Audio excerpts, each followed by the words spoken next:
Well, what's been your strategy in choosing to communicate with legislators more than the former governor did? I'm being incredibly available, and I think it makes a difference because having someone talk to you directly about the issues that they are engaged in, that they care about, are their priorities, and also meeting often their stakeholders or constituents, right, who are affected by whatever proposal gives me a different kind of perspective. And we've done it in a couple different ways. Having legislators come upstairs, going to their offices, and this morning I had a legislator over to the mansion for breakfast. So we're using every vehicle to make sure that we are having conversations every single day about the legislative process. Is it paying off? What are you hearing? I think it is. We are seeing more activity out of the House than we have in a long time. I am likely to get more support for capital out of the governor's office that allows you to do large projects, right? Because as a legislator, if you get, as they distribute whatever capital money's available for every single legislator, that's $2 or $3 million apiece. An airport or a large water system is 10 to 25 million. And so those projects don't get fully funded. So we're going to lean in and fully fund those projects, but they got to feel like bipartisan, that we're going to do effective, productive work and be fair about how we invest in those capital projects. And they're giving me, it looks to me so far, like our moonshot in education. So I feel really good about the legislative session. I wish I could tell you that we'll get everything that we think is a priority, but I feel like we're getting a pretty fair shot about the issues that we think can make a difference for most New Mexico families. Can you think of any criticism that you've had that you've sort of taken to heart, either in the way that you operate or in how you're approaching a specific issue? You know, I think the criticism that we both actually share is the process for a new governor does not create the best opportunity in a 60-day session, right? So I inherit, and so does every governor, so this isn't about me. Get elected in November, there's not really a budget for transition, there's $50,000, and you need that just to do background checks for the folks that you're appointing so that you've got a cabinet ready to go in the legislature. You got to submit a budget by January 10th, but you have no staff who can help do that. They've already been working off the former governor's budget, and you have to set every single marker for every single substantive priority, and I had a court decision on education. And so I think legislators feel like it's a lot of stuff that they weren't dealing with over the interim, and I think new governors feel like it is too quick a turnaround to get the operation to fully support and weigh in a legislative session. That's a fair criticism for the state as a whole, and maybe if I'm lucky enough to be here 8 years, maybe that's something that we can address for the next governor to make sure that you've got a little more time to create a strategy with both sides of the legislature to improve the lives of New Mexicans in a meaningful way. I think back to your predecessor, and she probably would have killed, and even Bill Richardson probably would have killed for the kind of surplus that you walked into. Do you feel like that's created any problems? Sure, right? That either way, if you have, and particularly if you've been in an anemic economic environment off a recession, and you have all this pent up requests and energy about things that you need to do, and everybody wants to get all of those issues because there may never be another opportunity like this. So this is probably a feeding frenzy is not a productive way to get priorities funded. Not having any resources and also having an unwillingness by both the last governor and the legislature to think about ways to either grow the economy or do revenue enhancements is really problematic. So there are some challenges to having a $1.2 billion, but this is also an incredible opportunity that I don't take lightly, and I'm really grateful to have so that we can lean in and do some incredible great work in terms of education and diversifying the economy. I've heard lean in a couple of times now. Yeah, I'm leaning in hard. A theme. So 11%, that's what we're looking at least at this point, for an increase year to year in spending for this state. I know you have the Yazzie Martinez education decision. That's still a lot of money. I mean, you know the state budget as well as any governor who's come in to their first session. what do we do to sustain that as a state? Well, and there's actually, to your point, Matt, been some criticism I've seen to legislators in particular as they are looking at revenue enhancements, and they're also, putting forward a $7 billion budget for government operations and education spending. Can we call them tax increases instead of revenue enhancements? That's what they are, but Okay. but it has that effect, right? That you create a revenue stream, and it's a fair discussion to have. You fix your roof not when it's raining, but when the sun is shining. And this notion that you've got $1.2 billion, so you never need to worry about anything again, is in a volatile economy. Both ag, frankly, and oil and gas have those issues associated with our two largest economic sectors. That means that you can't sustain your efforts in education or healthcare or economic diversity. So I think it's fair that we're doing both. Adequately identify where your priorities for current resources go: infrastructure, education, good governance. And then we do need to talk about leveling the playing field so that New Mexico businesses don't have to have the entire burden to sustain particularly our education investments. Okay.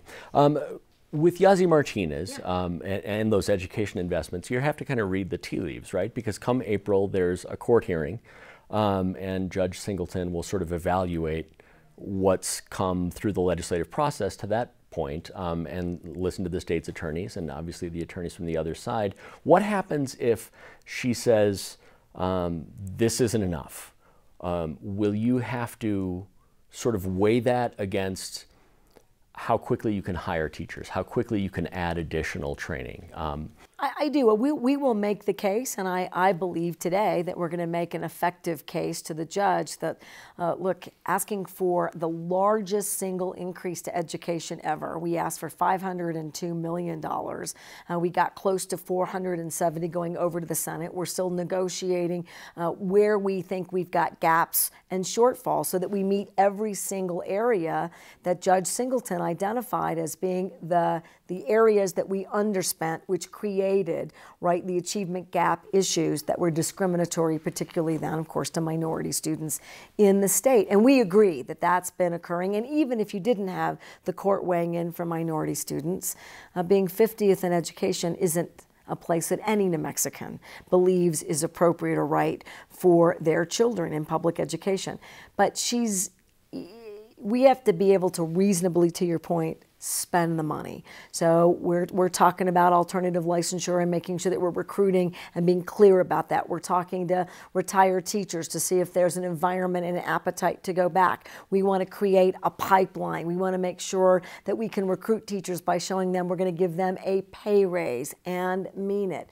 We want to make sure that they're not doing supplies out of pocket. And then we want to give them in-classroom resources that meet the needs of their students so that they can teach again. So it's not just resources, but we have fairly squarely placed resources where we believe they need to be.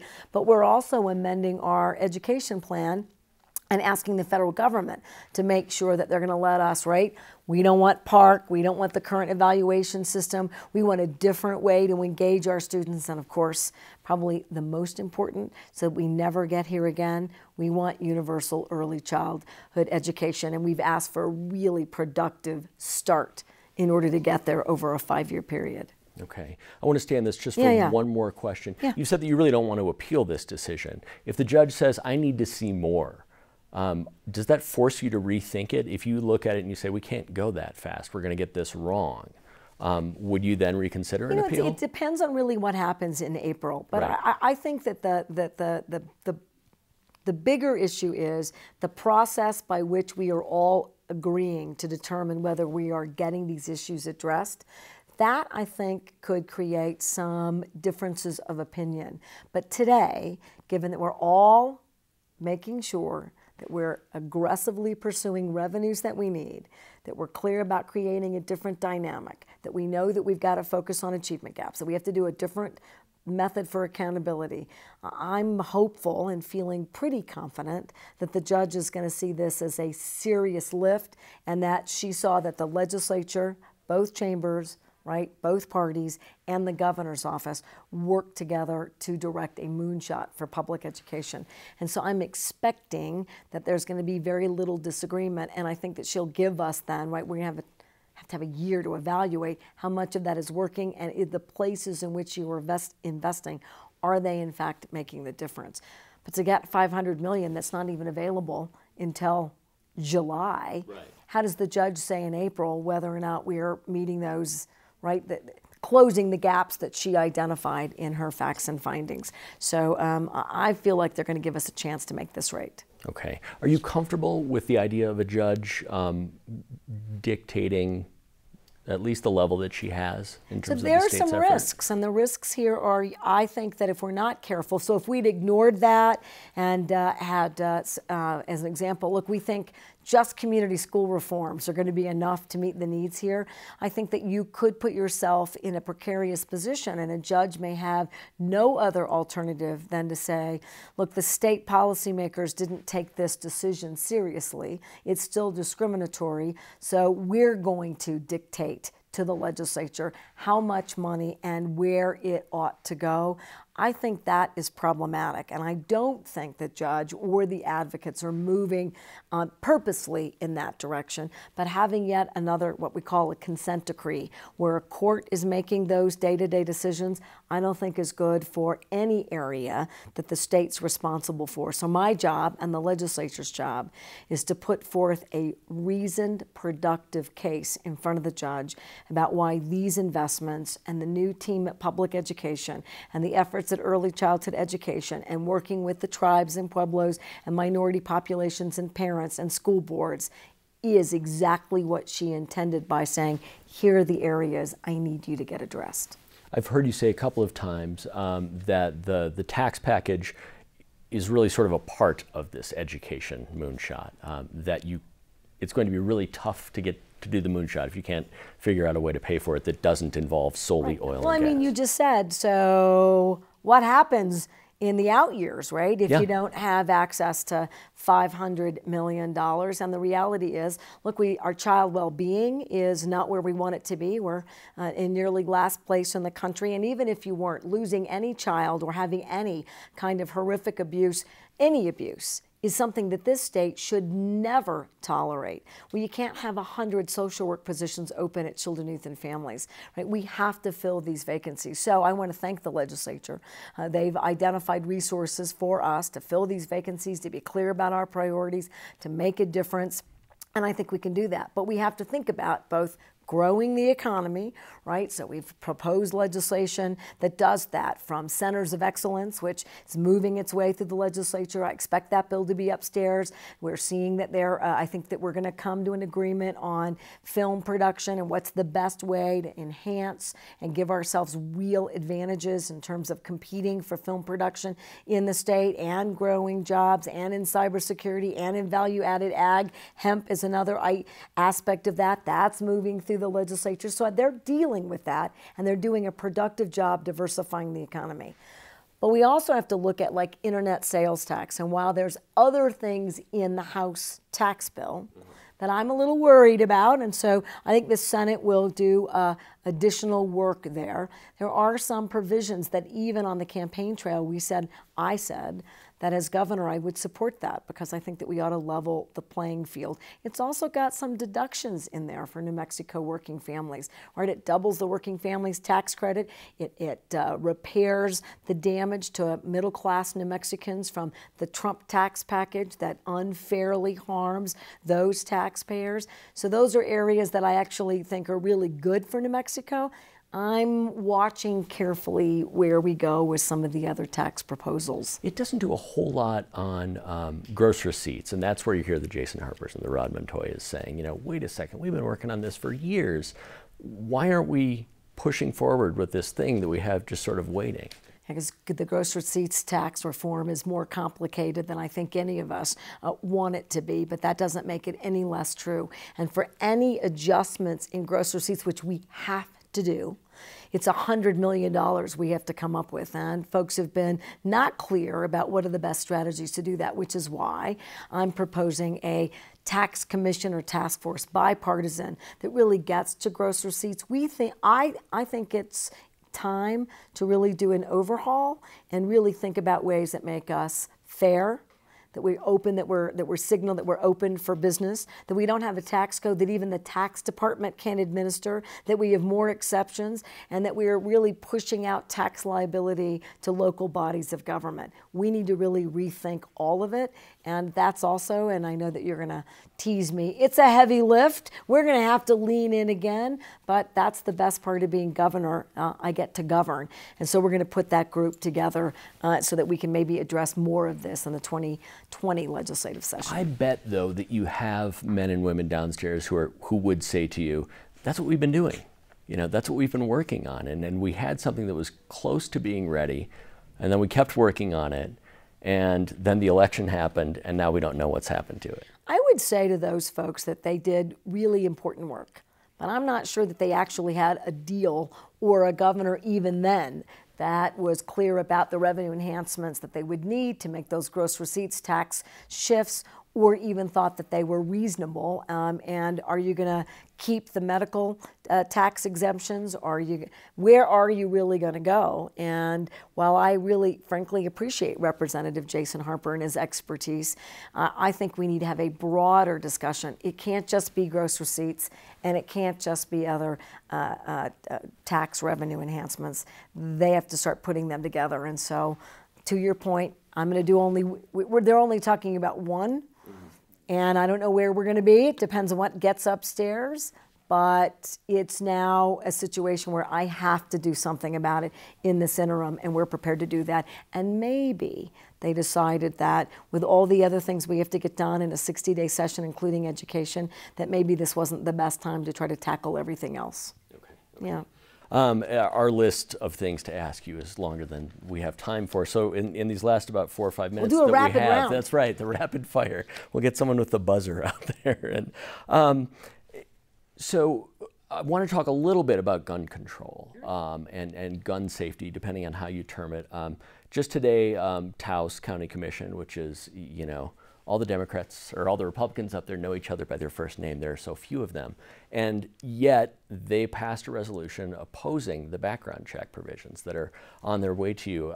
How do you move forward knowing that there are 20-something counties that have actually moved forward on a resolution opposing this? Well, we're clearly going to have to do some work with the sheriffs and the county commissions, and the sheriffs work for the county commissioners, and the county commissioners want to make sure that they've got a productive work relationship with these duly elected independent law enforcement folks. But this is also part of a national NRA strategy. That is an effective strategy to get county commissions to pass resolutions that are non-binding. And they want to make sure that the legislature is clear that there are some folks that disagree with doing any changes to gun safety issues in the state. And that's just as unreasonable as saying that I'm not going to enforce the law if I'm a sheriff.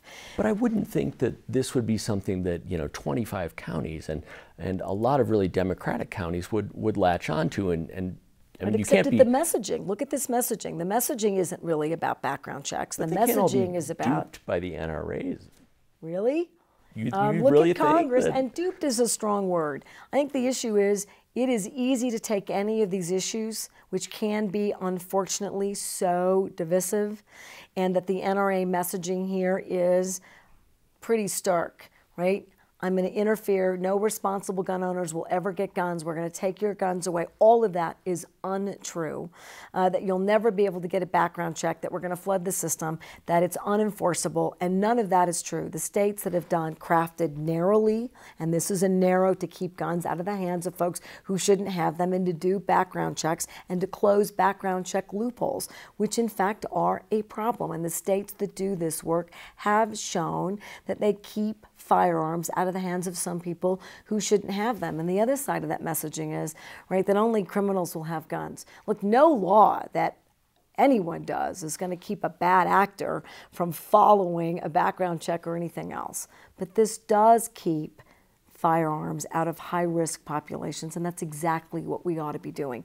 And there are other measures, it's not just closing the loopholes, that we think can make New Mexico safer. And we're going to dedicate ourselves to working with the county commissions and the sheriffs so that we're talking about facts, not fiction, and that we make it so that we are just creating a safer environment, particularly for law enforcement folks who can find themselves in high-risk situations because we don't do good background checks. Real quickly. In the loophole areas. Okay. Yeah. Okay. Real quickly on the energy transition. Yes. I know this is a big one for you.